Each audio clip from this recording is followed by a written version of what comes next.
Here is my video on how to adjust the valve clearances on the Triumph 1500 overhead valve engine. This procedure does really apply to most overhead valve engines, although check your valve clearances because they probably won't be the same as this one.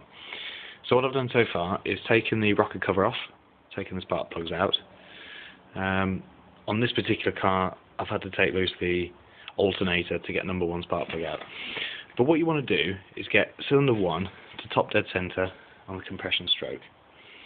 When that happens, the rockers will be loose, i.e. your valve clearance will be apparent because the follower is not on the lobe of the cam.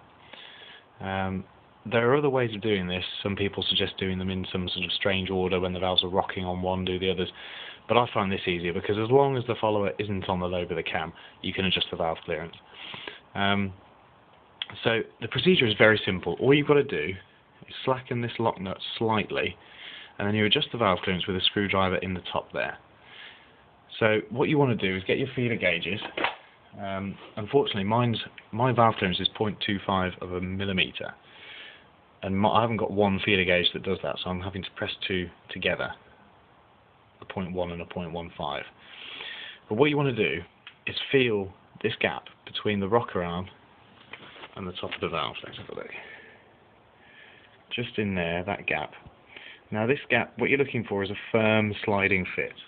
Obviously, if you imagine that the gap has to be exactly what the feeler gauge width is, it should be a firm slide. So do cylinder 1, and then rotate the engine clockwise for most things apart from Hondas. The next one to come up will be number 3, because it goes in the firing order of your engine. So this one will be 1, 3, 4, 2. So as I say, as long as you have your valves fully closed, i.e. you can feel your valve clearance and both valves are closed fully, you can adjust them. It's as simple as that really. Do them in order and then rotate the engine another full revolution, really get all the valves moving again and check them again.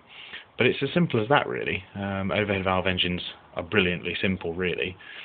I had to replace this stud here that the rocker shaft mounts on because it was cross-threaded by whoever did the rockers last, so it wasn't tightening down.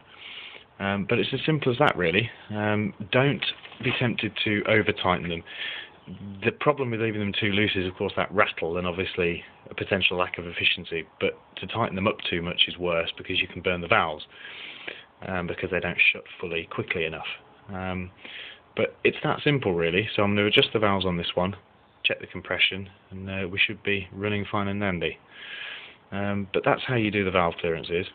As I say, a firm sliding fit. It does take a bit of getting used to, and it's very tricky really to get it 100% the first time you do it. But keep persevering. It might take you a long time the first time and take you 5 minutes next. But have a go. It's dead easy to do. This works on pretty much every overhead valve engine, as I say. So the most modern ones really would be things like Ford KAs and stuff like that still have overhead valve engines. So this is something you can definitely do yourself. It's easy peasy. But I'll fire it up in a bit and see if it sounds any quieter.